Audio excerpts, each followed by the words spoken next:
Praise the Lord. Hallelujah. November 5ஆம் தேதி 2025 பௌர்ணமி. இன்று முதல் உங்களுக்கு நான் ஆசி வழங்குவேன். ஆம் சகோதரனே, சகோதரியே, இன்று ஆண்டவர் நம்மை ஆசீர்வதிக்கும் நாள். ஆகாய் புத்தகம் 2ஆம் அதிகாரம் 19வது வசனம். விதை இனியும் களஞ்சியத்திலே இருந்து விடுமோ? திராட்சை கொடியும் அத்தியும் மாதளையும் ஒலிவு மரமும் இனியும் பயன் தராமல் போகுமோ? இன்று முதல் உங்களுக்கு நான் ஆசி வழங்குவேன். யூதாவின் மக்கள் ஆண்டவருடைய வார்த்தைக்கு கீழ்ப்படிந்து கோவிலை கட்டுகிறார்கள்.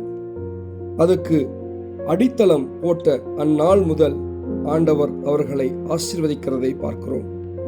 சாபத்தின் நாட்கள் மாறி ஆசீர்வாதத்தின் நாட்கள் துவங்கி ஆயிற்று.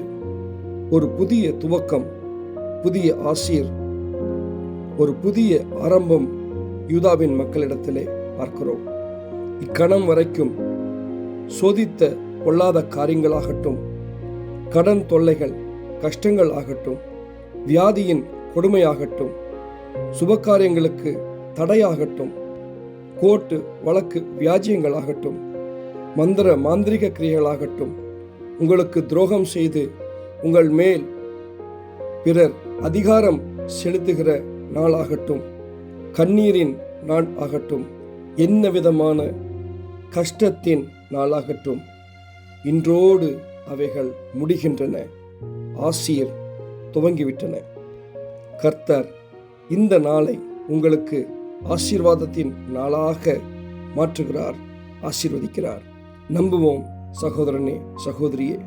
சந்தோஷத்தோடு இந்த வாக்குத்தத்தத்தையும் ஆசீரையும் சுதந்திரித்துக் கொள்ளுங்கள். ஆமேன்.